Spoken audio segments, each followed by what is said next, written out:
Ikaw ba ay taga-London? Yung dito lang doon. Patong-patong na ba ang mga utang mo sa SSS at nababaon na sa taas ng penalty? Buti na lang meron ng SSS Facilitated Loan Program with combination of penalty of loan program.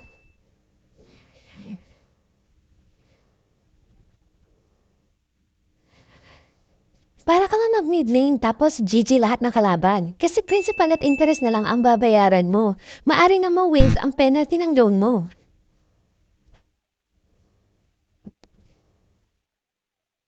Yep, that is if you have past due SSS salary loan, calamity, emergency loan, and from nakarang loan restructuring program. Di alang pwede dito ang educational assistance loan program. Kailangan hindi ka pa nabibigyan ng final claim tulad ng retirement at total permanent disability.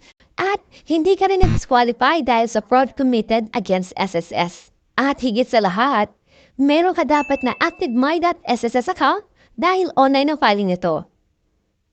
Ang kinagandahan nito, smooth ride lang ang payment dahil may full payment at installment basis. May 30 days ka para bayaran ang ilang porsyento ng iyong utang.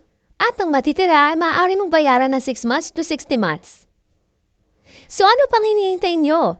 Para mabawasan ang alalahanin sa inyong mga loan sa SSS, apply na sa SSS Consoloan program. Just go to our website and log into your My.SSS account.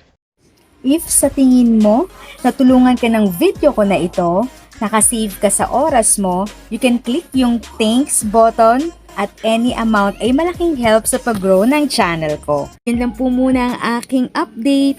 Sana ay nakatulong na dagdag kaalaman ang aking shinare today.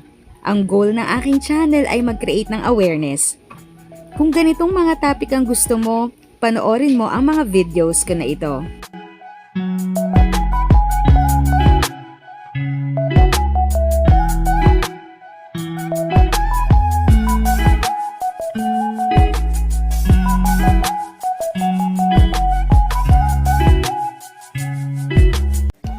Thanks for watching! Kung may kapamilya, kaibigan o kakilala sa tingin mo ay magiging interesado sa video, please share or tag sila sa comment section. At syempre, if nagustuhan mo ang video, i-like mo na ito at subscribe ka na din. As always, feel free to write your questions, comments, and opinions respectfully. And continue to be a blessing and stay safe!